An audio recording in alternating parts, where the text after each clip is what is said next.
옆에 분들과 함께 인사하겠습니다. 믿음으로 말씀에 따라 사십시다. 오늘은 스승의 주일로 함께 말씀을 나누겠습니다. 오늘날 학교를 다니는 자녀가 있는 부모는 최대의 관심사가 돈이나 명예나 권세가 아니고 자녀 교육의 문제일 것입니다. 사랑하는 자녀들이 좋은 학군, 공부를 잘할 수 있다면 제가 보니까 언제든지 이사를 가시더라고요.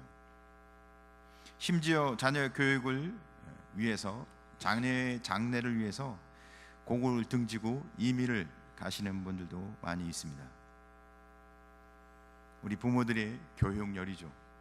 자녀를 어떻게 하면 더 바르게 성공적인 삶으로 더 나은 미래를 위해서 자녀들을 교육할까? 우리나라는 유교 사변을 겪었습니다. 그래서 남북으로 나눠지고요. 엄청난 피해를 입어서 전후 아무것도 남지 않은 잿더미에 있었습니다. 그런데 반세기 만에 세계 속의 우뚝 선 경제 대국으로 회복됐습니다. 그 힘이 그렇게 반세기 만에 우리 한국이 회복될 수 있었던 힘은 어디에 있었을까요? 그 답은 역시 소 팔고 밥 팔고 또 외국에 노동자로 나가서 노동력 팔고 또 월남에 가서 또 독일에 가서 자신들의 피 같은 헌신을 통해서 그 번 돈으로 자녀들을 위해서 교육을 시켰던 우리 부모들의 교육열이 오늘의 한국에 있게 한 원동력이었다고 사회학자들은 이야기합니다. 그러나 지금은 우리가 어떻습니까? 우리가 자고 일어나면 듣는 이야기가 뭐냐면 교육 정책에 희망이 없다. 우리 자녀들이 내일이 없다는 얘기를 듣습니다. 일관성 없는 교육 정책, 또한 개인의 개성이나 인성이 무시된 입시 위주의 교육, 또한 대학을 나왔지만 취업이 안 되는 현실. 그러니까 학생들도 동일하죠. 학교 가는 마음이 별로 없는 거예요. 미래가 없으니까. 그래서 학교에서 학교 폭력, 왕따, 결국 학교에 가는 것이 재미없으니까 가출하는, 그래서 심지어는 성매매, 범죄에 참여하는 일들이 점점 더 많아지고 급증하고 있습니다. 더 심각한 것은 범죄를 하고도 아무런 죄의식이 없이 태연한 모습으로 우리에게 충격을 주는 우리 자녀들의 모습입니다. 그게 우리 현실, 우리 살고 있는 이 시대의 교육의 현 주소라고 많은 사람들이 평가하고 있습니다. 이러한 시대에 우리가 그리스도인으로서 교회에서 우리 자녀들을 어떻게 세워야 하는지, 주일학교 교사로서, 아니면 자녀를 둔 부모로서, 아니면 인생을 먼저 산 선배로서 이런 우리 자녀들의 아픔과 현재 갖고 있는 문제에 대해 우리는 어떤 대안과 해결책을 가져야 하는지 오늘 성경 말씀을 통해서 함께 우리가 하나하나 살펴보고자 합니다. 첫째, 같이 한번 읽겠습니다. 시작. 하나님의 말씀을 가르치라. 유일한 대안이라고 생각합니다. 다른 방법은 없다고 생각합니다. 하나님의 말씀을 가르치라. 신명기는 특별히 자녀들에게 하나님의 말씀을 가르치라고 교과서처럼 이야기하는 성경입니다. 어려서부터 자녀들에게 가정에서 성경을 잘 가르쳐야 한다고 신명기에 이야기합니다. 그래서 신명기 6장 2절부터 3절까지를 살펴보면 이렇게 기록하고 있습니다. 곧 너와 내 아들과 내 손자들이, 너서부터 시작해서 아들 손자까지 평생에 내 하나님 여호와를 경외하며 내가 너희에게 명한 그 모든 규례와 명령을 지키게 하기 위한 것이며 또 내 나를 장구하게 하기 위한 것이라. 이스라엘에 듣고 삼가 그것을 행하라. 그리하면 내가 복을 받고 네 조상들의 하나님 여호와께서 내게 허락하신 것 같이 젖과 꿀이 흐르는 땅에서 내가 크게 번성하리라. 사랑하는 성도 여러분, 너와 내 아들과 내 손주가 이 땅에서 번성하고 잘 되는 복된 삶은 여호와를 경외하는, 그러니까 하나님의 말씀과 하나님의 규례와 명령에 따라 살아가는 것이라고. 사랑하는 성도 여러분, 그래서 신명기에는 4장 1절도 11장 19절도 거듭해서 계속 강조합니다. 구약 성경에서 가장 많이 강조하는, 특별히 강조하는 부분이 어려서부터 자녀들에게 하나님 말씀, 성경을 가르쳐야 한다는 것을 이야기합니다. 성경을 가르쳐 말씀 가운데로 사는 것 외에는 대안이 없다는 겁니다. 구약 성경뿐만 아니라 신약 성경에서도 역시 어려서부터 성경을 가르쳐야 되는 것이 얼마나 중요한지를 계속해서 이야기합니다. 에베소서 4장 6절 같이 한번 읽을까요? 시작. 또 아비들아, 너희 자녀를 노엽게 하지 말고 오직 주의 교훈과 훈계로 양육하라. 그래요, 자녀들을 가르치는 데서 주의 교훈과 훈계로 양육하라. 하나님 말씀만이 대안이라는 겁니다. 디모데후서 3장 15절 계속 볼까요? 한번 같이 읽겠습니다. 시작. 또 어려서부터 성경을 알았나니 성경은 능히 너로 하여금 그리스도 예수 안에 있는 믿음으로 말미암아 구원에 이르는 지혜가 있게 하느니라. 구원의 지혜, 우리가 믿음으로 승리하는 은혜가 성경을 알을 때 하나님 말씀 가운데 있다는 겁니다. 그러나 신구약을 통틀어서 이스라엘 백성의 삶을 살펴보면 그들이 하나님의 말씀을 소홀히 여길 때는 사사시대와 같은 혼란과 바벨론 포로와 같은 멸망을 자초하게 됩니다. 그러니까 그 이유는 가정과 사회에서 어린아이, 자녀들에게 하나님의 말씀을 가르치지 않거나 아니면 설령 가르친다 할지라도 본질에서 벗어나 형식적으로 한다면 그것은 혼란과 멸망이 온다는 겁니다. 말씀을 배우는 것 같이 형식적인, 외형적인 신앙생활을 하면, 그래요, 모든 교육이 다 마찬가지입니다. 모든 교육은, 하나님의 말씀은 특별히 더 그렇죠. 가르치는 일에 있어서 교사가 그 가르침에 그 제자들에게 문자적인 단순히 지식을 주고받는 것이 아니라 그 교육을 통해서 실질적인 변화와 결과가 있어야 하는 건데, 하나님의 말씀으로 통해서도 변화가 일어나고 삶이 가르쳐지는 은혜가 없이는 안 된다는 겁니다. 그래서 성경은 몇 가지 예를, 그래서 단순히 외형적으로 성경을 알게 하는 것이 아니라 그의 삶이 변화해야 되는 것을 구체적으로 몇 가지를 이야기해 줍니다. 그래서 성경은 살인하지 말라고 얘기합니다. 살인하지 말라고 하는 것은 사람을 죽이지 말라는 것 정도가 아니라 사실은 죽이고 싶은 미워하는 마음까지 제거해야 하는 것을 말합니다. 마음에 있는 미워하는 마음조차도 없애야 한다는 것입니다. 도둑질하지 말라, 성경은 도둑질하지 말라고 합니다. 그것은 훔치는 것뿐만 아니라 훔치고 싶은 마음, 탐심, 탐하는 마음을 버리는 것을 이야기합니다. 우리는 탐심, 미워하는 마음, 그래요, 우리가 참 마음까지 버리며 성경대로 사는 것이 정말 힘들지 않습니까? 부모에게 효도하라고 성경은 말합니다. 부모를 잘 공경하라고. 그런데 그것은 정말 그렇게 실천하라고 이야기하는 거지 그렇게 아는 것을 이야기하는 것이 아니라는 것입니다. 미움, 탐심, 실천. 그래요. 그러나 성경을 가만히 살펴보면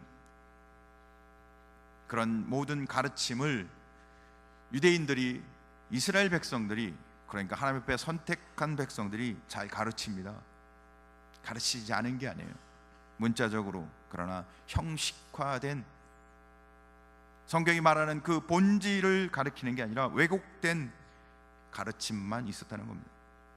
사랑하는 성도 여러분, 성도로 그냥 예배 드리는 것이 전부가 아니고, 예배를 드렸다면 그렇게 살아야 하는 것처럼 성경을 가르침을 받았다면 성경의 가르침을 통해서 변화와 삶이 있어야 한다는 거죠.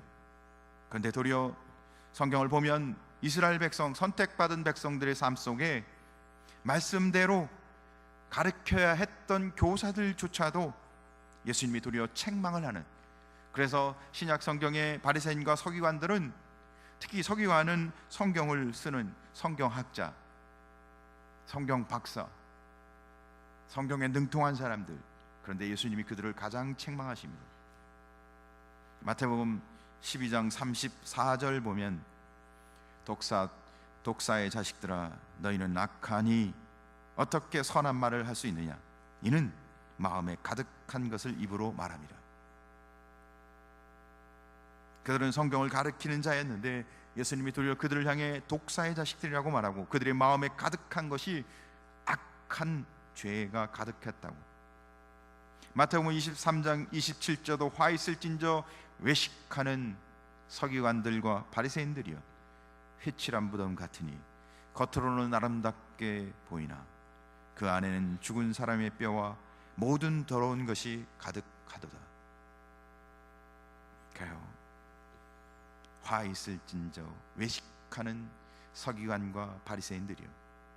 서기관과 바리새인은 이스라엘 백성, 선택한 백성 중에 겉으로는 신앙생활을 가장 잘하는 사람들이었습니다. 하루에 3번씩 기도하고 11조를 잘 내고 성경 중심으로 살고 주일 성수가 안식일을 성수하고 율법에 따라 살고. 그런데 예수님은 그들을 외식하는 자, 회칠한 무덤, 겉만 아름답고 속은 죽은 사람과 같이 더럽다고 이야기하고 있습니다. 성경을 가르치고 성경의 가르침을 받았는데도 불구하고 도리어 그들은 성경에 증거하는 예수님을 죽이고 예수님을 시기하고 죄라는 모든 죄를 다 짓고 있습니다. 대체 이 땅에, 세상에도 교육의 대안이 없고 하나님의 교회인 교회에서 성경을 가르쳐도 안 된다면 우리는 무슨 대안이 있나요? 성경을 가르치되 성경을 왜곡하지 않고 지식적으로 아는 것이 아니라, 형식적으로 성경을 배우는 것이 아니라, 성경을 배웠다면 성경대로 삶이 변하고 그렇게 살아가야 하는 것을 이야기하고 있습니다.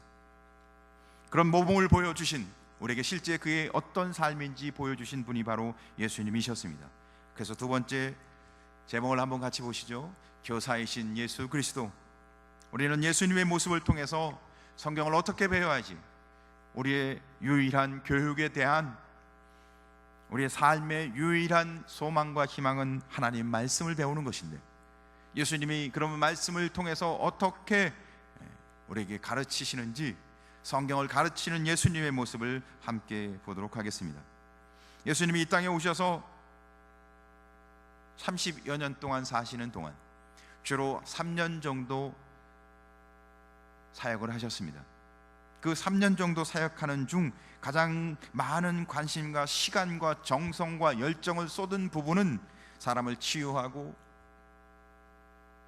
또 주님께서 우리를 불쌍히 여겨 많은 곳에 가서 많은 이적을 일으키고, 그러나 그보다 더 소중하게 항상 초점을 놓지 않고 하셨던 사역이 하나 있었는데, 그것은 바로 가르치는 사역이었습니다. 예수님은 바로 사람을 가르치고 세우는 일에 자기의 3년 사역에 가장 많은 시간과 정성과 열정을 쏟으셨습니다. 예수님의 생애를 돌이켜보면 예수님이 십자가에 죽은 사건은 며칠 안에 다 이루어집니다. 그러나 예수님이 공생에 사역하는 3년의 대부분의 시간은 가르치는 일에 헌신하셨습니다. 마태복음 4장 23절에 보면 예수께서 온 갈릴리에 두루 다니사 그들의 회당에서 가르치시며 천국 복음을 전파하시며 백성 중에 모든 병과 모든 악한 것을 고치시니. 예수님은 무엇보다도 제자들을 훈련시키는데 최우선을 두고 모든 사역에 열정을 투자하셨습니다. 그래서 많은 제자들과 많은 사람들은 예수님을 랍비, 선생님이라고 부릅니다. 교사라고 불렀던 겁니다. 요한복음 1장 38절에 보면 예수께서 돌이켜 그의 따르는 것을 보시고 물어 이르시되 무엇을 구하느냐 이르되 랍비여 어디 계시오니까 하니, 랍비는 번역하면 선생이라. 예수님이 이 땅에 오셔서 가르치는 교사로 주로 사역을 하셨다는 겁니다. 사실 당시의 랍비는 가장 많은 사람들에게 존경받는 사람 중에 한 사람이었습니다. 왜? 그들은 하나님의 말씀을 가르치는 사람이었기 때문에. 그러나 그들의 가르침은 지식 전달과 형식적인 모습이 많이 있었습니다. 그래서 하나님과 무관하게 도리어 하나님이 말하는 본질과 벗어나서 인간적인 수단과 방법으로 하나님의 의를, 종교적 의를 이루고자 하는 변질된 가르침이었어요. 그래서 그들이 가르치긴 가르치지만, 그들이 성경을 말하긴 말하지만 뭐가 변하지 않았어요? 삶이 변하지 않았어요. 그러나 예수님은 그 근본 하나님 중심이었기 때문에 사람의 교훈이 아니라, 성경을 도리어 사람의 교훈으로 삼지 않고 하나님의 영광을 드러내기 위해서, 그래서 마가복음 7장 7절에 사람의 계명으로 교훈을 삼아 가르치니 나를 헛되이 경배하는도다 하였느니라. 사람의 계명으로 삼아 하나님의 말씀을 가르치면 도리어 하나님을 헛되이 가르치고 하나님을 헛되이 경배한다고 말하고 있습니다. 두 번째, 당시의 랍비들은 사람들에게 율법을 가르칠 때 자신들의 실력을 과시합니다. 그래서 굉장히 어렵게 가르쳤습니다. 왜? 어렵게 가르친 만큼 실력자가 되잖아요. 전문인이라는 게 전문 용어를 써야 되는 겁니다. 그래서 무식한 사람들은 성경을 배울 수가 없었어요. 그러나 예수님은 아주 쉽게 성경을 알아들을 수 있도록, 그 사람이 알아들을 수 있도록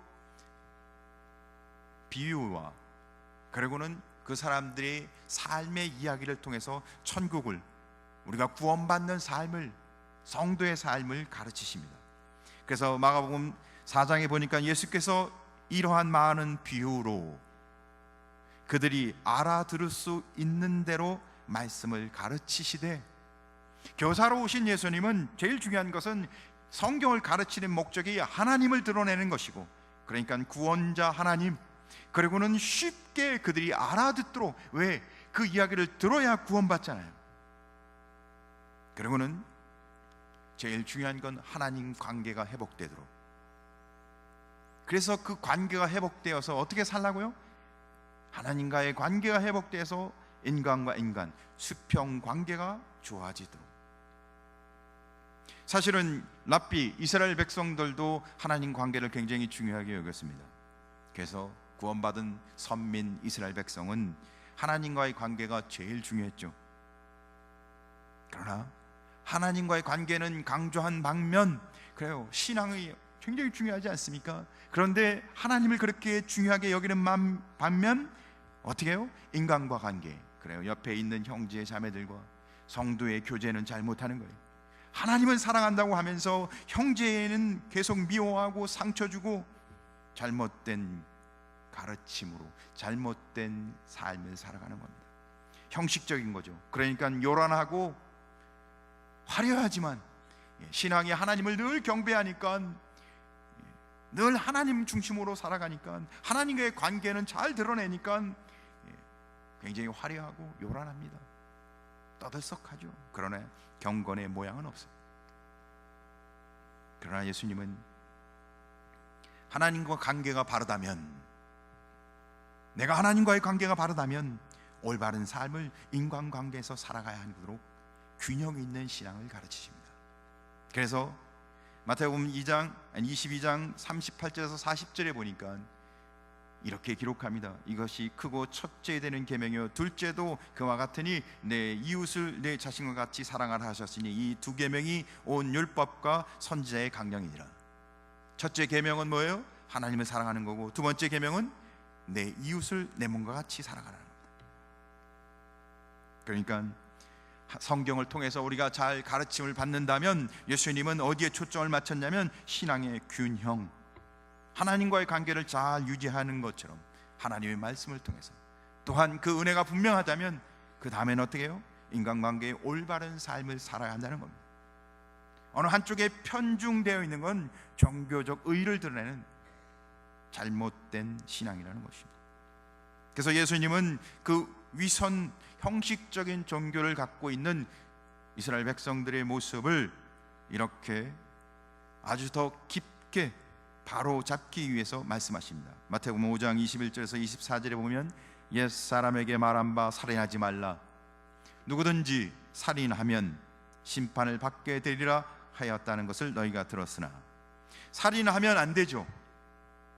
그러나 나는, 우리가 알고 있는 살인하면 안 되는 이야기는 누구나 다 압니다. 그러나 예수님은 나는 너에게 이르노니 형제에게 노하는 자마다 심판을 받게 되고, 노하는 자, 욕하는 자, 형제를 욕하는 자를, 형제에 대해 라가라 하는 자는 공회에 잡혀가게 되고, 라가 이거는 뭐 돌대가리, 너 바보 아니야? 뭐 이렇게 비하해서 이야기하는 겁니다. 형제에 대해서 라가라 하는 자는 공회에 잡혀가게 되고, 미련한 놈 하는 자는 지옥불에 들어가게 되리라.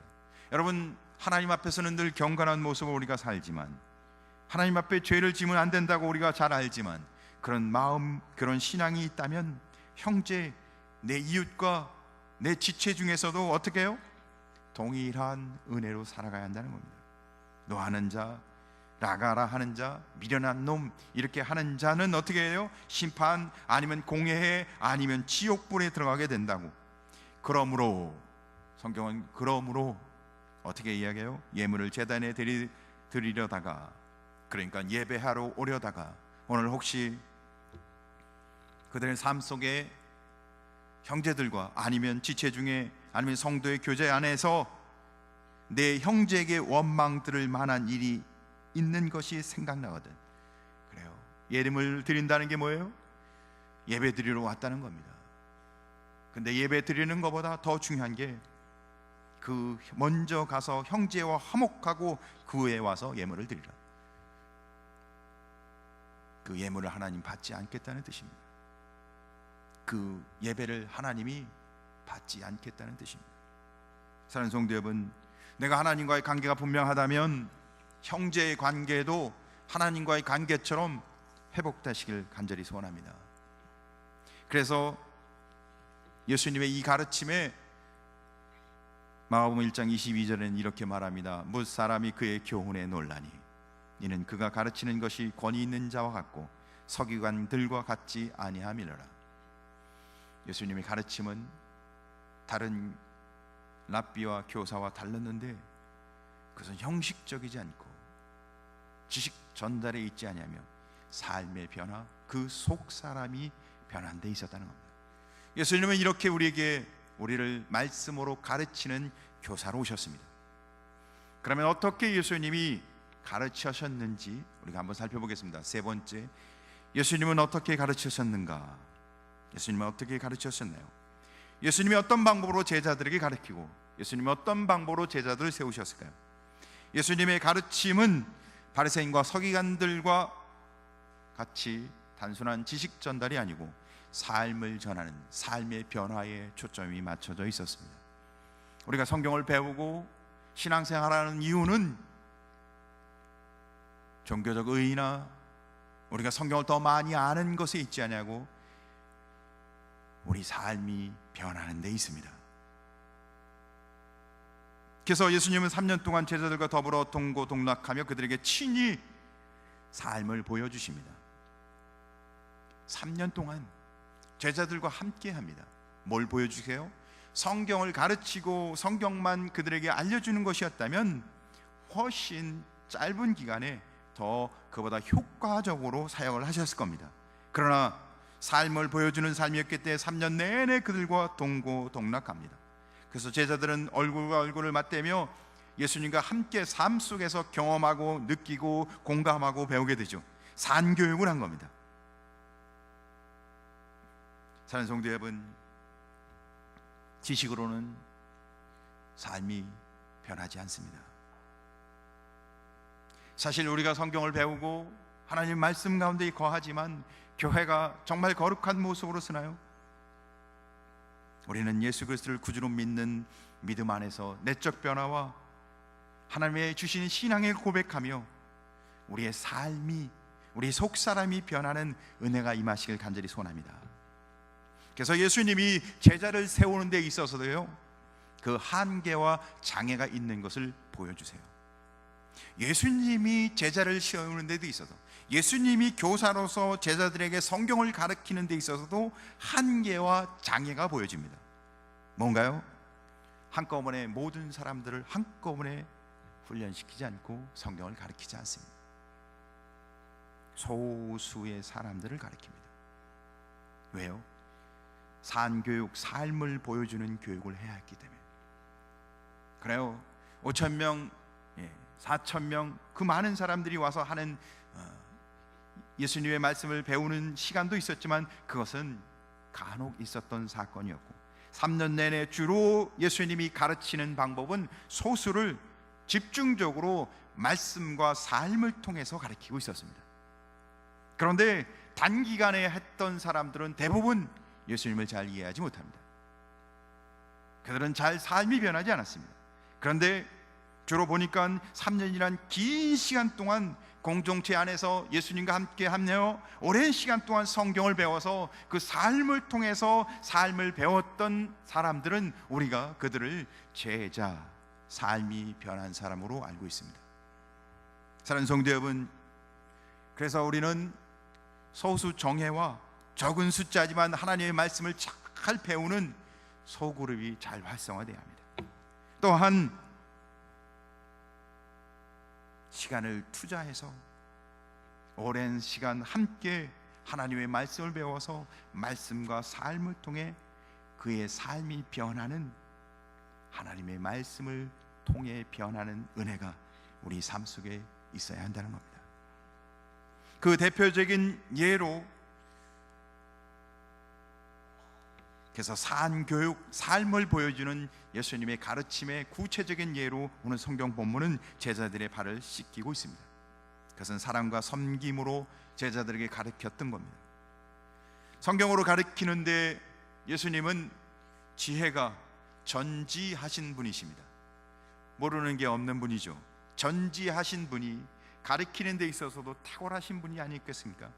그분이 원하신다면 아마 한 달쯤 붙들어 놓고 모든 사람을 다 가르치는데, 지식을 전수하는데 전혀 문제가 없을 것입니다. 그분은 하나님이세요. 그분은 전지하신 분입니다. 능히 그렇게 하실 수도 있는 분이셨습니다. 그런데 굳이 예수님은 어떻게 하세요? 제자들을 모아놓고 그들에게 삶을 보여주고 계십니다. 그래서 발을 씻기세요. 당시에 발은 누가 씻기는 거였습니까? 주인인가요? 아닌가요? 종인가요? 종이 발을 씻기는 겁니다. 선생이 발을 씻기나요? 아니면 제자들이 발을 씻기나요? 제자들이 발을 씻기는 겁니다. 당연한 거죠. 그 당시의 윤리 체계로 본다면 종이나 제자들이, 선생은 제자들의 발을 씻길 이유가 없습니다. 그럼에도 불구하고 예수님은 어떻게 해요? 참된 삶의 교육을, 삶이 바뀌는 하나님의 말씀, 성경의 가르침을 위해서 말로 하지 않고 지식으로만 하지 아니하고 어떻게 해요? 제자들의 발을 일일이, 당시에 그 전통적 윤리에겐 도전과 상당히 변혁을 주는, 그래서 오늘 성경 요한복음 13장 5절과 6절에 이렇게 말합니다. 이에 대야에 물을 떠서 제자들의 발을 씻기시고 그 두르신 수건으로 닦기를 시작하여 시몬 베드로에게 이르시되 베드로가 이르되 주여 주께서 내 발을 씻으나이까. 물론 예수님은 그렇게 하지 않아도 얼마든지 제자들을 세울 수 있는 분인 것은 당연합니다. 그러나 왜 그렇게 발을 씻기면서 구체적으로 그들에게 삶을 보여주셨을까요? 그것은 성경을 가르침을 받았다는 것은 성경의 지식을 아는 정도가 아니라 정말로 성경대로 삶이, 그 속사람이 그의 정신과 그의 세계관이 바뀌어야 하는 것을 말하는 것입니다. 그냥 성경을 배워서 이제는 주일이 됐으니까 교회 와야 되겠구나, 당연히 맞죠. 그러나 교회에 와서 예배를 드렸다면 그가 가정에서든 학교에서든 직장에서든 그의 삶의 현장에서 하나님께 예배 드리는 것처럼 예배자의 삶을 살아가도록 삶을 가르치셨다는 겁니다. 또한 제자들만 그렇게 하지 아니하고, 오늘 성경은 그 제자들이 그렇게 배운 대로 계속해서 그렇게 살아가도록, 예수님이 제자들에게 한 것처럼 제자들도 예수님이 하신 것처럼 그대로 그렇게 행하도록 하라고 말씀하고 계십니다. 중요한 것은 교육이 계속 이어지기를, 그 삶의 교육이 계속해서 이어져서 대물림되고 믿는 우리만 그 은혜 가운데 사는 게 아니라 세상이 변화되기를 원하십니다. 그래서 요한복음 13장 14절 15절 말씀을 보니까 같이 한번 읽겠습니다. 시작. 내가 주와 또는 선생이 되어 너희 발을 씻었으니 너희도 서로 발을 씻어 주는 것이 옳으니라. 내가 너희에게 행한 것 같이 너희도 행하게 하려 하여 본을 보였노라.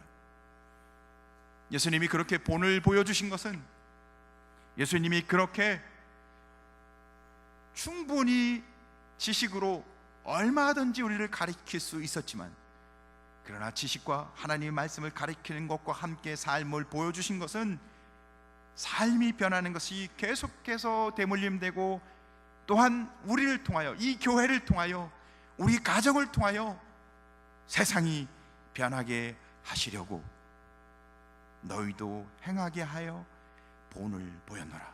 사랑하는 성도 여러분, 우리가 정말 성경을 배웠다면 우리 성경을 배운 것으로 우리 자녀들의 삶도 변하고, 또한 우리 가정이 변한 것으로 인해 우리 주변의 이웃도 변하고, 우리 금곡교회가 말씀을 통해 우리 삶이, 우리 인생이 변하여 이 교회를 통해 남양주가 변하는, 하나님이 성경을 가르치는 이유는 거기에 있다고. 그래서 디모데후서 2장 2절도 또 내가 많은 증인 앞에서 내게 들은 바를 충성된 사람들에게 부탁하라. 그들이 또 다른 사람들을 가르칠 수 있으리라. 삶을 통해, 성경 말씀을 통해 다른 사람들에게 계속해서 어떻게 교육이 전수돼서 모든 사람들이 변화되기를 원하시는 것이 하나님의 뜻입니다. 사실 예수님이 제자들에게 엎드려 발을 씻는 건 굴욕적인 거 아닙니까? 여러분, 나보다 못한 사람 앞에 모든 걸 내려놓고 발을 씻기는 것은 굴욕적이지 않습니까? 당시에는 그것은 굴욕적이고 고통스러운 일이었습니다. 이 시대에도 자기보다 못한 사람에게 굴욕적이고 고통스러운 일이 있을 겁니다. 그런데 오늘 예수님은 그렇게 행하셨습니다. 그리고는 16절 17절에 이렇게 말해요. 같이 한번 읽어보시죠. 시작. 내가 진실로 진실로 너에게 이르노니 종이 주인보다 크지 못하고 보냄을 받은 자가 보낸 자보다 크지 못하나니 너희가 이것을 알고 행하면 복이 있으리라. 굴욕적이지만, 스승이 제자의 발을 씻기는 것이 당시의 전통으로는 굴욕적이었지만, 그러나 어떻게 해요? 그것을 행하는 것이, 그걸 통해서 어떤 일이 일어난지를 알고 그것을 행하는 자들이 복이 있으리라. 사랑하는 성도 여러분, 예수님을 닮아가는 성도, 예수님을 닮아가는 교사, 예수님을 닮아가는 거룩한 백성 되시길 간절히 소원합니다. 이 시대의 교육의 책임을 우리가 어떻게 지겠습니까? 사실 성경을 배운다고, 성경을 좀 더 많이 안다고, 성경을 좀 많이 읽었다고 삶이 그렇게 막 변하던가요? 아니잖아요. 우리가 성경을 늘 듣고 성경을 통해서 설교도 듣고 가르침을 받지만 우리가 다 변하나요? 아니잖아요. 부끄럽잖아요. 저도 부끄럽습니다. 그래서 우리는 하나님 말씀을 가르침을 받되 예수 그리스도, 그분을 믿는 믿음으로 예수님을 닮아가며 예수님이 성경을 통해서 주시는 그 은혜를 사모하며 예수님이 우리에게 보여주신 그 거룩의 원리와 거룩의 삶을 따라 우리의 속사람, 우리의 삶이 변하도록 살아가는 은혜가 있길 간절히 소원합니다. 디모데후서 3장 14절 15절 그러나 너는 배우고 확신한 일에 거하라. 너는 내가 누구에게서 배운 것을 알며 또 어려서부터 성경을 알았나니 성경은 능히 너로 하여금 그리스도 예수 안에 있는 믿음으로 말미암아 구원에 이르는 지혜가 있게 하느니라.